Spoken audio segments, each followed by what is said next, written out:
Recently আমার একটা realisation হয়েছে, সেটা হলো আমাদের দেশের বেশিরভাগ মানুষই জানে না টক্সিক রিলেশনশিপটা অ্যাকচুয়ালি কি। টক্সিক রিলেশনশিপ এটা হলো একটা দূষিত সম্পর্ক, আমরা বলতে পারি। মানে আমাদের দেশে সম্পর্কগুলো টক্সিক কিনা সেটা আমরা বুঝে উঠতে পারি না, কারণ এটা আমাদের সমাজ ব্যবস্থার সাথে এমনভাবে মিশে গেছে যে অনেকে মনে করে যে এটা নর্মাল, কিন্তু এটা অ্যাকচুয়ালি নর্মাল না। যেমন ভালোবাসার নামে চাপ দেওয়া, বা যেখানে মানসিক কষ্ট, যে সম্পর্কগুলোতে মানসিক কষ্ট, দুঃখ, চোখের পানি বা আত্মসম্মান থাকে না, নিজের কোনো সম্মান থাকে না একে অপরের মধ্যে, যে সম্পর্কগুলো শুধুমাত্র বয়ে নিয়ে বেড়াতে হয় লাইক সমাজের জন্য, আত্মীয় স্বজনদের জন্য, নিজের চাওয়া পাওয়ার তেমন কোনো মূল্য থাকে না। আমরা অ্যাকচুয়ালি নিজের শান্তির জন্য বাঁচি না, সমাজের জন্য বাঁচি, আত্মীয় স্বজনদের জন্য বাঁচি।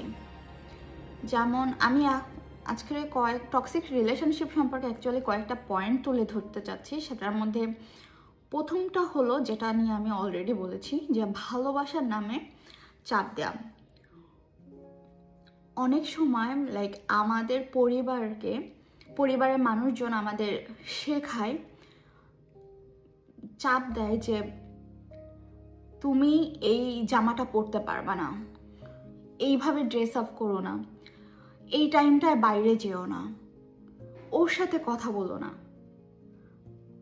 এই জিনিসগুলোকে আমাদের বোঝানো হয় যে ভালোবাসা, আমরা কেয়ার করি। অ্যাকচুয়ালি তা না, এটা টক্সিক, এটা দূষিত সম্পর্ক, এটা চাপ সৃষ্টি করা, তোমাকে নিয়ন্ত্রণ করা, তোমাকে কন্ট্রোল করা। সেকেন্ডটা হলো অনুভূতির, মানে তোমার যে অনুভূতি আছে তাকে অবহেলা করা। কারণ অনেক সময় তোমার ভালো লাগা, খারাপ লাগা পরিবারের বা সমাজের মানুষের কাছে তোমার অনুভূতির কোনো, স্পেশালি পরিবারের কাছে বোঝানো হয় তোমার কোনো অনুভূতি থাকে না। এটা দুই ক্ষেত্রেই হতে পারে, হাজব্যান্ড ওয়াইফের রিলেশনেও হতে পারে, আবার প্যারেন্টের সাথেও হতে পারে, যে বাবা মার সাথে। অনেক সময় আছে সংসারে হয় বাচ্চাদের বা সন্তানদের বাবা মার ক্ষেত্রে লাইক তাদের সন্তানদের অনুভূতির কোনো মূল্য দেওয়া হয় না, তার পছন্দ অপছন্দ দেওয়া হয় না। অনেক সময় পড়ালেখার জন্য প্রেশারাইজ করা হয়, বা অন্যের সাথে, আত্মীয় স্বজনদের ছেলে মেয়েদের সাথে কম্পেয়ার করা হয়। সো এই কম্প্যারিজনটাও টক্সিক। তাকে বলা হয় যে, ধরেন যে সে গান করতে পছন্দ করে, ডান্স করতে পছন্দ করে, ছবি আঁকতে পছন্দ করে, কিন্তু তাকে সেগুলো একটা সিলি রিজন দেখায় বন্ধ করে দেওয়া হয়, তার ট্যালেন্টগুলোকে মেরে দেওয়া হয়। এটা বাবা মার ক্ষেত্রে টক্সিক হতে পারে। আরও হতে পারে যে তুমি এই সময় বাইরে যেতে পারবে না, তুমি এইভাবে ড্রেস আপ করো, আমাদের ফ্যামিলি এরকম না। আর হাজব্যান্ড ওয়াইফের ক্ষেত্রে এটা হতে পারে যে তোমার কথার সংসারে কোনো মূল্য থাকবে না তোমার ফ্যামিলিতে। তুমি তার কথা মতো চলবা, তার ভালো লাগা, যেটা আমরা মেয়েরা মনে করি খুবই সিম্পল এবং স্বাভাবিক আমাদের দেশে, যে বিয়ে হয়ে গেছে, হাজব্যান্ডই সব, আমার নিজের কিছু নেই, আমরা হাজব্যান্ডের পছন্দ অনুযায়ী নিজেকে তৈরি করি, এরপরে লাইক বাচ্চা কাচ্চা হয়ে গেলে তাদের জন্য বাঁচি, নিজের জন্য অ্যাকচুয়ালি আমরা বাঁচি না, নিজের শান্তির চিন্তা করি না। অনেক সময় হাজব্যান্ড খারাপ হলেও আমাদের বাবা মা বলে সহ্য করো, ফ্যামিলি স্টার্ট করো, সব কিছু ঠিক হয়ে যাবে। অ্যাকচুয়ালি কিন্তু ঠিক হয় না। সহ্য করাটা কখনোই সলিউশন নয়, এটা টক্সিক সম্পর্ক। নিজের শান্তিটাই সলিউশন। সো বেটার ওয়ে এই ধরনের টক্সিক সম্পর্ক থাকলে তার থেকে বেরিয়ে আসা। Don't mind, is my point of view. And তোমার যেটা বলতেছিলাম লাইক অনুভূতির অবহেলা, যেখানে তোমার পয়েন্ট অফ ভিউর কোনো, মানে তোমার অনুভূতির কোনো গুরুত্ব নেই, সেটা তো ডেফিনেটলি টক্সিক। সো আমি যে এক্সাম্পলটা দিলাম এটা হচ্ছে অনুভূতির অবহেলা, তোমার থিঙ্কিং লেভেলের কোনো ইয়েটা নাই। তারপরে সম্মানের নামে চুপ করে দেয়া,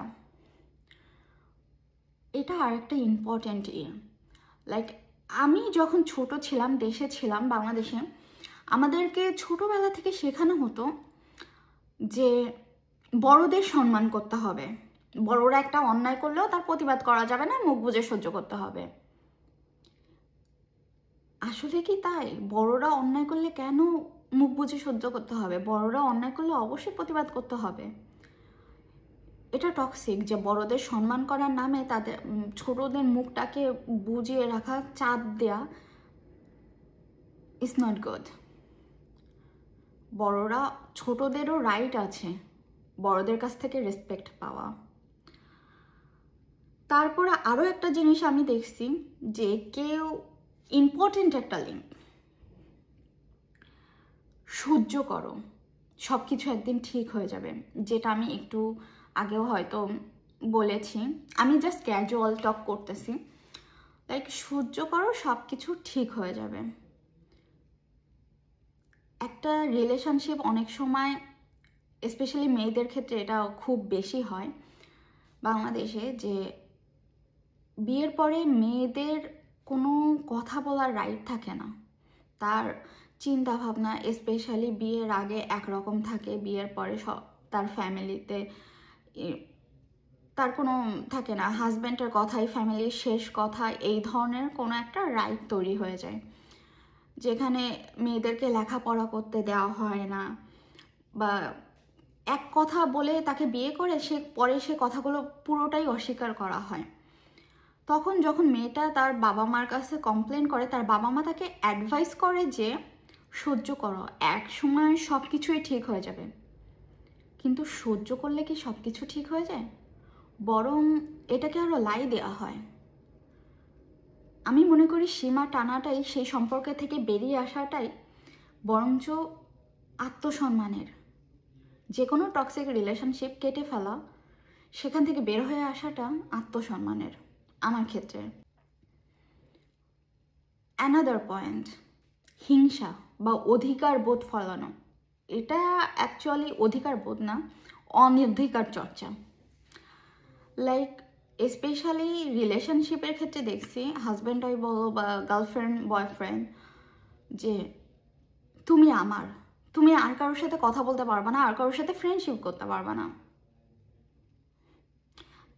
এটা হলো অনধিকার চর্চা, হিংসা, এটাও টক্সিক।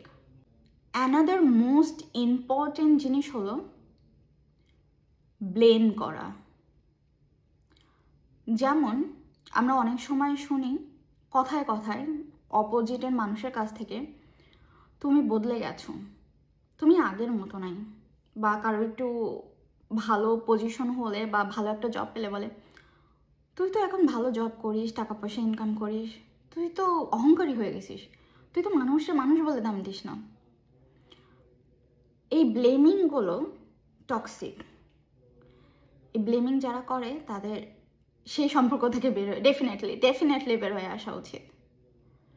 কারণ ব্লেমিং কখনো একটা সুন্দর সম্পর্ক হতে পারে না, সেটা যে কারণেই হোক। অনেক সময় এটা লাইক ফ্যামিলির ক্ষেত্রে হয়, বাবা মাও বলে যে নাটক করিস না, তুই এখন চাকরি করিস, তুই করিস, তোর তাই বলে কি তোর সব কথা শুনতে হবে? নাটক করতেছিস কেন?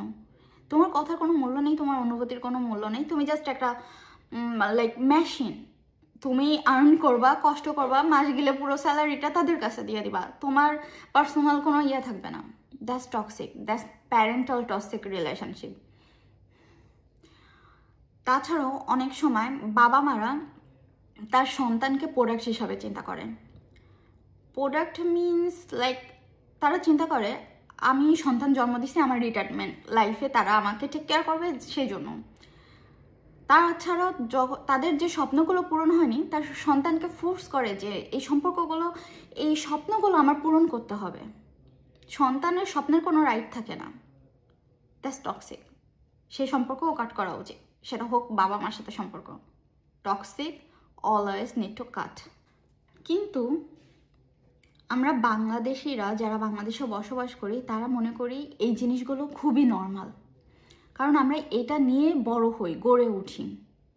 আমাদের চিন্তা ভাবনা এর বাইরে যেতেই পারে না, এটাই সমাজ ব্যবস্থা। কিন্তু এটা সমাজ ব্যবস্থা না। টক্সিক রিলেশনগুলো যতদিন তুমি নর্মাল মনে করবা, ততদিন তোমার মেন্টাল পিসটা থাকবে না, তোমার মানসিক শান্তির জন্য এই সম্পর্কগুলোকে বাদ দেওয়া খুবই প্রয়োজন। শুধু মানসিক শান্তির জন্য না, তোমার নিজেকে খুঁজে পাওয়ার জন্য।